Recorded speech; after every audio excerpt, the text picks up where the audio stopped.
Assalamualaikum warahmatullahi wabarakatuh. Selamat pagi anak-anakku sekalian. Hari ini kita akan mempelajari mata pelajaran matematika, yaitu aljabar. Kita simak bersama ya. Ya, materi aljabar. Nah, hari ini kita belajar apa ya? Yang pertama adalah pengertian, sejarah, dan bentuk aljabar. Yang kedua adalah kita akan mempelajari operasi aljabar. Secara spesifiknya adalah hari ini kita pelajari adalah penjumlahan dan pengurangan. Ya, pengertian aljabar. Aljabar itu apa? Aljabar adalah bagian dari ilmu matematika yang meliputi teori bilangan, geometri, dan analisis penyelesaian. Secara harfiah, aljabar berasal dari bahasa Arab, yaitu al-jabr, atau yang dibaca al-jabr. Nah, ilmu ini dibuat oleh Muhammad Ibnu Musa al-Khawarizmi. Dalam bukunya mengenai konsep dan bentuk aljabar, ditulis sekitar tahun 820, yang merupakan seorang matematikawan, astronomer, dan geograf. Ia dijuluki sebagai the father of algebra. Dalam bahasa Inggris, aljabar dikenal dengan istilah algebra. Ya, lanjut. Nah, ini penting untuk kamu. Apa sih intinya aljabar? Nah, intinya aljabar adalah dalam pengerjaan dengan aljabar, sebuah bilangan yang tidak diketahui atau belum diketahui itu dapat diwakili dengan menggunakan simbol berupa huruf, misalkan A, X, Y, atau lainnya. Itu disebut dengan variabel. Jadi ini yang terpenting di dalam aljabar. Nah, yang berikutnya adalah bentuk aljabar. Pertama kita lihat dulu pengertian bentuk aljabar. Gimana sih cara aljabar itu? Pengaplikasiannya. Nah, kita misal lihat di slide ini ada 3 buah apel ya, digambar adalah 3 buah apel. Nah, untuk di dalam aljabar kita dapat mewakili apel tersebut dengan simbol-simbol yang berupa huruf. Nah, jadi apel tersebut akan kita rubah menjadi sebuah huruf supaya kita dapat lebih mudah dalam pengerjaan suatu aljabar. Jadi 3 apel, misalkan apel itu kita rubah menjadi huruf A. Sehingga 3 apel yang digambar tersebut kita tulis sebagai 3A dalam bentuk aljabar. Nah, contoh lainnya adalah misalkan ada 2 lemon, gambar 2 lemon. Nah, di dalam penulisan aljabar supaya lebih mudah dalam pengerjaan, 2 lemon kita misalkan sebagai simbol huruf L. Nah, sehingga kalau kita punya 2 lemon, di dalam aljabar ditulis dengan 2L. Seperti itu. Nah, kita lihat di sini ada kalau kita punya 3 apel dan 2 lemon. Nah, ini kan sesuatu hal yang buah yang berbeda ya. Nah, itu tidak bisa kita satukan dalam aljabar. Sehingga kalau kita menulis ke dalam sebuah aljabar, jadi kita bentuknya adalah 3A ya untuk apel, mewakili apel, dan ditambah dengan 2L untuk mewakili lemon. Jadi bentuk aljabarnya adalah 3A ditambah 2L. Nah, contoh lain dari bentuk aljabar, misalkan ada 3A ditambah 2L ditambah 5. Nah, 3A ditambah 2L ditambah 5. Nah, apa saja sih istilah-istilah dari bentuk aljabar ini? Nah, ada 3 istilah. Yang pertama untuk menyatakan angka-angka yang di depan huruf. Nah, di sini ada angka-angka yang di depan huruf A dan huruf L, depannya ada angka ya kan?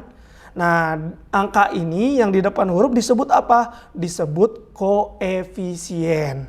Ya, koefisien, angka yang di depan huruf. Contohnya angka 3 dan angka 2. Nah, berikutnya huruf ini apa? Huruf ini di dalam aljabar itu adalah variabel. Nah, yang yang menyimbolkan tadi, yang mewakili, membentuk menjadi simbol. Nah, itu disebut simbol huruf itu disebut variabel. Variabel itu apa? Suatu besaran matematika yang nilainya bisa berubah. Contohnya di sini adalah A dan L. Nah, yang ketiga adalah angka yang berdiri sendiri. Maksudnya apa? Angka yang tidak ada hurufnya. Nih, yang tadi kan angkanya di depan huruf ya, di depan suatu huruf. Nah, ini angkanya sendiri, nggak ada hurufnya. Itu apa disebutnya? Itu disebut adalah konstanta. Nah, di sini adalah contohnya angka 5. Ya. Nah, di dalam operasi hitung aljabar juga sama seperti operasi hitung lainnya, yaitu mewakili penjumlahan, pengurangan, perkalian, dan pembagian. Untuk hari ini kita akan pelajari adalah penjumlahan dan pengurangan. Masuk ke dalam suku dan suku sejenis.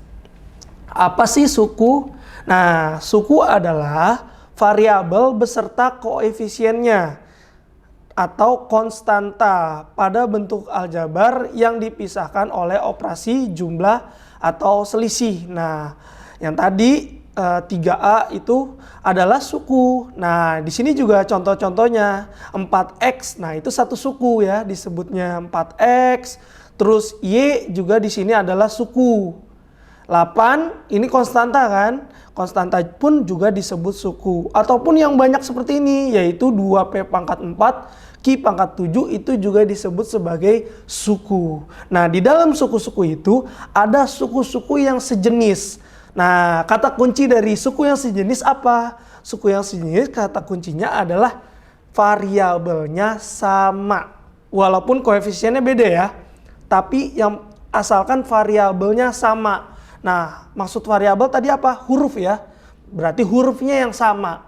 Nah, contohnya adalah di sini. P dan 6P. Nah, hurufnya atau variabelnya sama-sama P. Walaupun koefisiennya beda. Yang depan adalah koefisiennya 1, yang belakang koefisiennya 6. Nah, tetap karena variabelnya sama, berarti dia disebut juga sebagai suku-suku sejenis. Jadi yang variabelnya sama. Nah, berikutnya ada contoh 4A pangkat 3 B pangkat 2. Dan 8B pangkat 2 A pangkat 3. Nah, kenapa ini disebut suku sejenis? Karena kamu lihat di sini, walaupun dia peletakan A dan B-nya berbeda, tetapi variabelnya adalah sama, yaitu variabel A itu dan variabel B. A-nya juga sama pangkatnya, A-nya pangkat 3, B-nya pangkat 2, sama-sama pangkat 3 dan sama-sama pangkat 2. Sehingga dia juga termasuk suku yang sejenis walaupun letaknya berbeda, ya. Jadi tidak berdasarkan letak tapi berdasarkan besaran dari variabelnya. Walaupun koefisiennya juga berbeda, juga disebut suku sejenis. Ya, asalkan variabelnya sama. Nah, kita lihat yang panjang. Nah, di sini ada 1 2 3 4 5 6 7. 7 suku. Ada 7 suku. Nah, dari 7 suku ini ada suku yang sejenis. Nah, kita analisis bersama ya. Kita lihat suku yang sejenis. Pertama 4X, berarti variabelnya X. Nah, yang mana yang pasangan dengan variabel X? Nah, yang ada adalah 6X. Berarti 4X dan 6X atau 6X dan 4X adalah suku yang sejenis karena variabelnya sama, yaitu X saja. Nah, selanjutnya adalah 9Y. Nah, yang sama dengan 9Y, yang sejenis dengan 9Y adalah 2Y. Nah, 2Y, 9Y adalah suku yang sejenis. Karena dia memiliki variabel yang sama, yaitu Y saja. Nah, 7 ini apa? Konstanta. Konstanta punya suku yang sejenis di sini, yaitu angka 2. Angka 2 juga merupakan konstanta. Karena dia sama-sama konstanta atau sama-sama nggak punya variabel, berarti dia juga termasuk suku yang sejenis. Kita kelompokkan 7 dan 2 juga termasuk suku yang sejenis. Nah, di sini ada 12XY. Nah, 12XY kenapa nggak ada pasangannya? Padahal di sini ada X dan Y.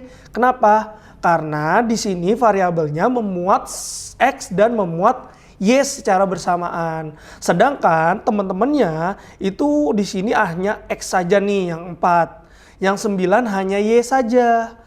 Nah, sedangkan 12 ini X dan Y digabung. Sehingga dia tidak mempunyai pasangan suku yang sejenis. Itu contohnya. Berikutnya kita masuk ke operasi aljabar.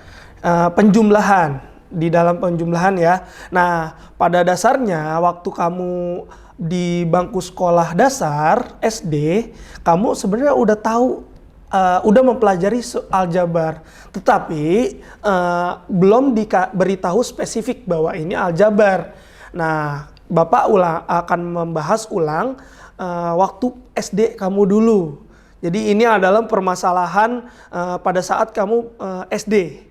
Nah, nanti di SMP adalah permasalahan yang lain. Nah, di sini suatu hari Andi membeli beberapa buah apel untuk diberikan ke temannya. Beberapa buah apel. Keesokan harinya, sebelum Andi memberikan ke temannya, Andi merasa buah apel yang dibeli kurang. Jadi dia membeli lagi sebanyak 4 buah. Sehingga buah apelnya sekarang sebanyak 9 buah. Nah, yang ditanya adalah berapa buah apel yang dibeli Andi pertama kali. Nah, di sini kan nggak ada ya. Tidak diketahui apel yang dibeli pertama kali itu berapa buah, ya kan? Tidak diberitahukan kepada kita. Sehingga kita bisa mengaplikasikan dalam aljabar. Nah, yang tidak kita ketahui tadi kita simbolkan sebagai sebuah huruf. Nah, di slide berikutnya kita pembahasan. Nah, apel yang dibeli pertama kan kita belum tahu jumlahnya berapa karena tidak diketahui, sehingga kita simbolkan sebagai huruf X. Nah, seperti itu. Itu aplikasi dari aljabar. Suatu yang kita tidak ketahui kita simbolkan sebagai suatu huruf ya. X untuk menyatakan apel yang dibeli pertama. Nah, selanjutnya kan dia beli lagi karena merasa apelnya kurang. Sehingga ditambah berapa apel? Ditambah 4 buah apel. Itu apel yang dibeli kedua. Nah setelah itu sehingga apelnya ada berapa totalnya? Berarti yang tadi dibeli pertama dengan dibeli kedua menjadi apelnya adalah 9. Jadi jumlah seluruh apelnya. Berarti X. Nah, di dalam aljabar penulisannya adalah X ditambah 4 sama dengan 9 ya. X tambah 4 sama dengan 9. Nah, berarti kita harus cari X-nya kan, karena yang ditanya adalah berapa jumlah apel yang dibeli pertama. Berarti kita harus cari X-nya. Nah, cara mengerjakan suatu aljabar adalah 4 di sini, angka 4 di sini ini akan kita pindahkan ke sisi sebelah kanan dari sama dengan. Nah, kita lihat di sini. Nah, dia akan pindah ke sama dengan. Nah, di sini ada kata-kata nih. Ada sesuatu yang melompati tanda sama dengan. Jadi dia pindah melewati sama dengan. Itu akan berlawanan atau kebalikan. Maksudnya apa? Maksudnya adalah ini kan tadi penjumlahan ya. Ditambah 4. Nah, setelah dia pindah berarti dia akan berubah atau berlawanan dengan ditambah 4. Apa lawannya ditambah 4? Dikurang 4. Jadi seperti ini.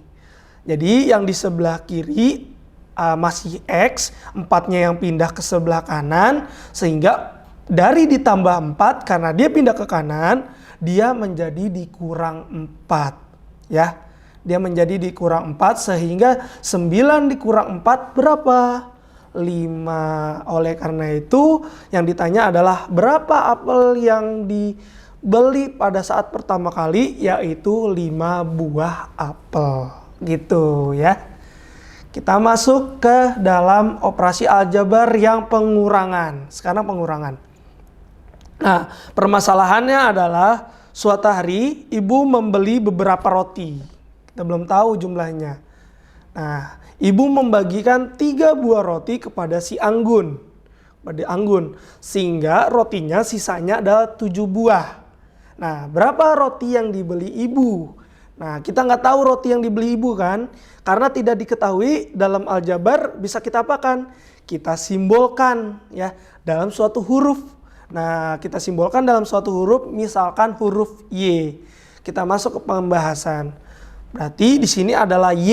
Y adalah apa maksudnya? Yaitu adalah roti yang dibeli ibu. Nah, roti yang dibeli ibu. Setelah itu ibu memberikan kepada Anggun kan? Berapa roti yang diberikan kepada Anggun? Yaitu 3 buah roti. Ya, roti yang ibu berikan ke Anggun nih ada 3 buah. 1, 2, 3.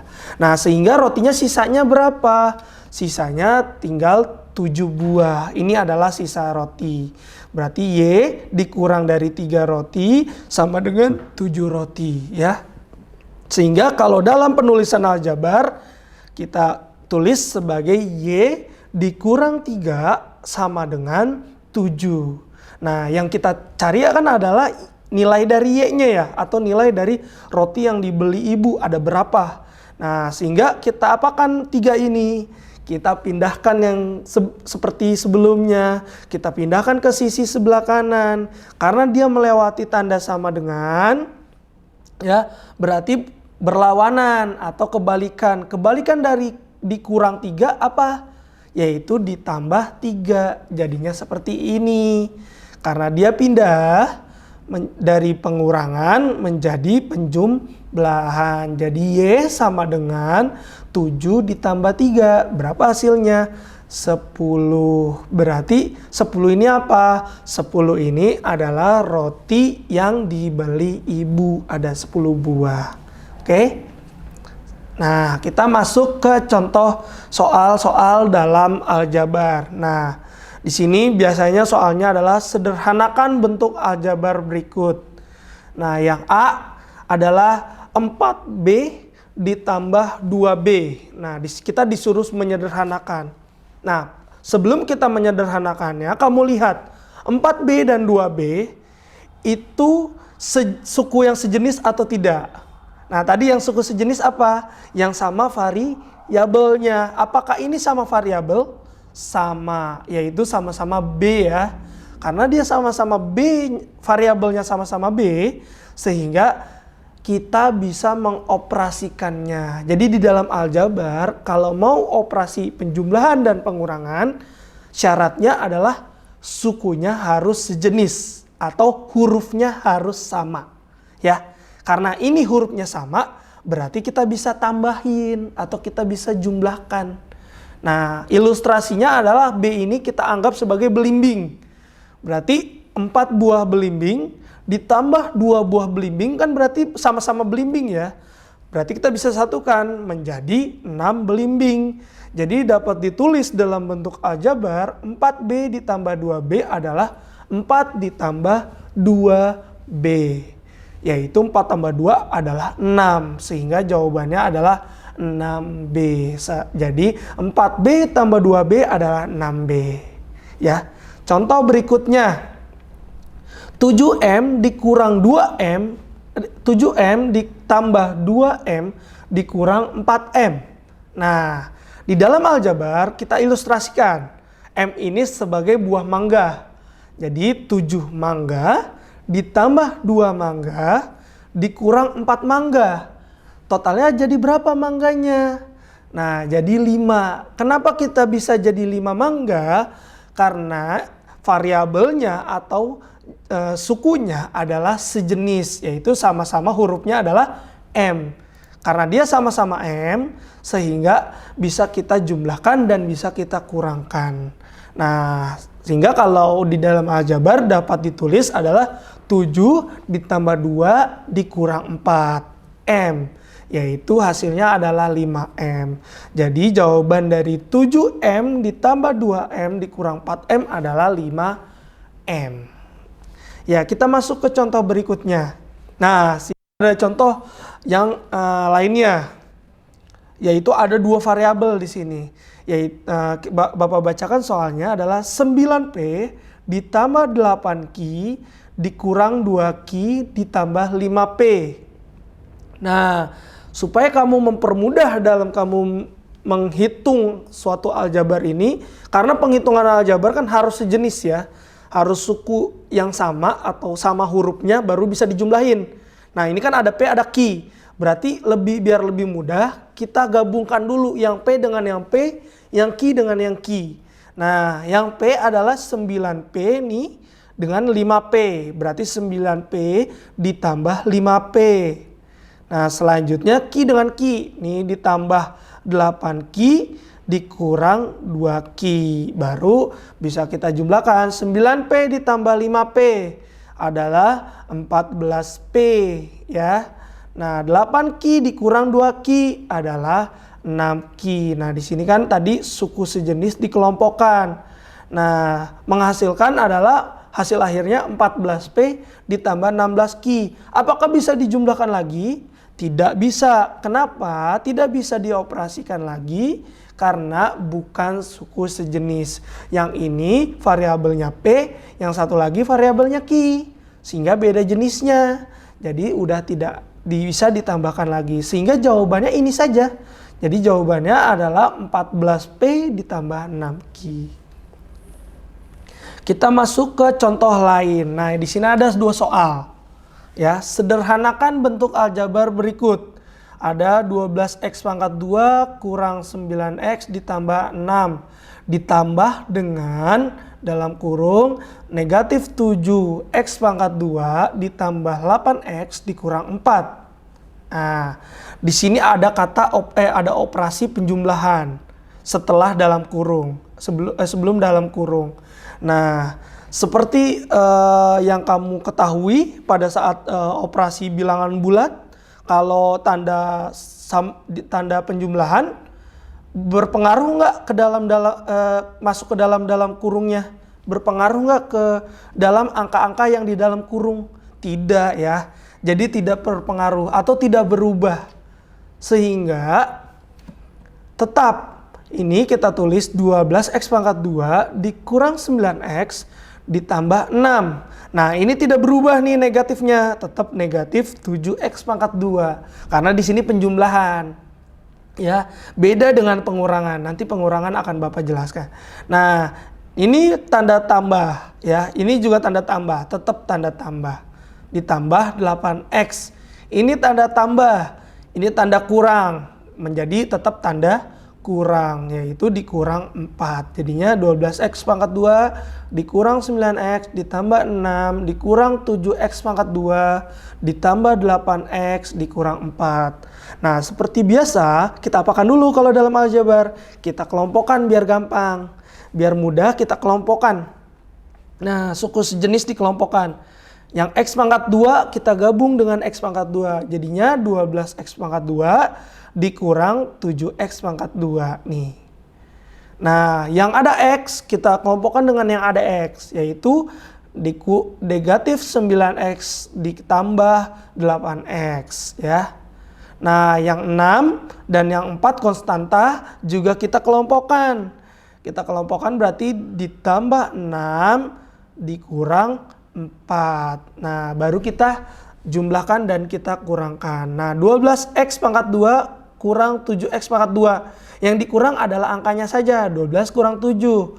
Yaitu 5x pangkat 2. Jadi x pangkat 2-nya tetap. Nah, negatif 9x ditambah 8x. Negatif 1 kan? Negatif 9 tambah 8 adalah negatif 1. Nah, ini jadi ditulisnya adalah negatif x. Kenapa negatif x? Nah, di sini ada keterangan. Pada aljabar, angka 1 pada koefisien tidak ditulis. Ya. Angka 1, mau dia negatif 1 atau positif 1, tetap ditulisnya adalah variabelnya saja.